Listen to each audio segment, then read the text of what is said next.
नमस्कार, स्वागत आहे तुमच्या कलाम 302 कथावर.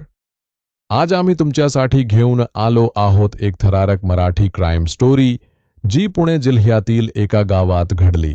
ही कथा आहे प्रेमाची, विश्वासघाताची आणि एका भयानक खुनाची. चला जाणून घेऊया काय घडलं. पुणे जिल्ह्यातील एक छोटं गाव खेड इथं राहत होता रवी, एक 30 वर्षांचा शेतकरी. रवीचं लग्न झालं होतं मंजूशी, एक सुंदर आणि हुशार तरुणीशी.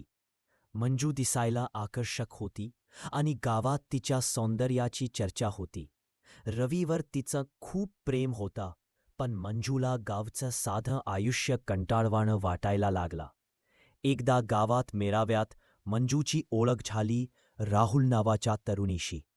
राहुल हा पुण्यातून आलेला, मोटरसायकलवर फिरणारा आणि आकर्षक बोलणारा तरुण होता. मंजूला राहुलचं स्टाईल आणि बोलणं खूप आवडलं. त्याने तिला मोबाईलवर संपर्कात राहण्यास सांगितलं आणि मंजूने रवीला न सांगता त्याच्याशी गप्पा सुरू केल्या. काही आठवड्यांतच मंजू आणि राहुल यांची मैत्री प्रेमात बदलली. रवी शेतात गेला की मंजू राहुलला भेटायला गावाबाहेर जायची. एकदा रात्री राहुलने मंजूला जंगलात भेटायला बोलावलं. तिथं दोघांनी एकमेकांना जवळ केलं आणि त्यांचं नातं शारीरिक संबंधात बदललं. मंजूला राहुलचं प्रेम आणि त्याचं शहरातलं आयुष्य जास्त आवडू लागलं, पण ती हे रवीपासून लपवत होती. राहुलने मंजूला सांगितलं, माझ्यासोबत पुण्यात चल, तुला सुखी ठेवीन. मंजूच्या मनात लोभ निर्माण झाला, पण रवीला सोडणं तिला अवघड वाटत होतं. एक रात्री राहुलने मंजूला विचारलं, रवीचं काय करायचं?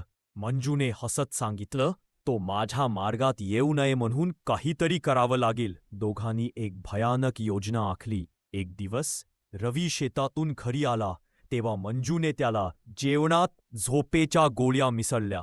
रवी बेशुद्ध झाला आणि राहुलने त्याच्यावर चाकूने वार केले.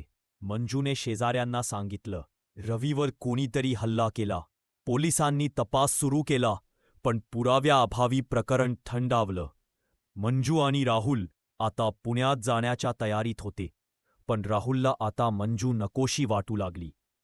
त्याने एका दुसऱ्या तरुणीशी जवळीक वाढवली आणि मंजूला ताडायला सुरुवात केली. मंजूला राग आला. तिने राहुलला धमकी दिली, तू मला सोडलंस तर मी रवीचा खून तुझ्यावर लावेन. राहुल घाबरला, पण त्याने मंजूला शांत करण्याऐवजी एक क्रूर निर्णय घेतला. एक संध्याकाळी राहुल मंजूच्या घरी गेला. दोघांमध्ये भांडण झाला. मंजूने राहुलला शिव्या दिला आणि त्याने रागात येऊन तिच्यावर चाकूने वार केले. मंजूच्या किंचाळ्या ऐकून शेजारी धावले, पण ती मरण पावली होती. राहुल पळून गेला, पण गावकऱ्यांनी त्याला पकडला आणि पोलिसांना सुपूर्द केला. पोलीस तपासात सत्य बाहेर आला. मंजू आणि राहुल यांनी रवीचा खून केला होता आणि नंतर राहुलने मंजूलाही मारला. दोघांचं आयुष्य उद्ध्वस्त झाला. प्रेम, लोभ आणि विश्वासघाताने त्यांना गुन्ह्याच्या मार्गावर नेलं आणि शेवटी त्यांना शिक्षा मिळाली. ही होती पुण्यातील एक भयानक क्राईम स्टोरी.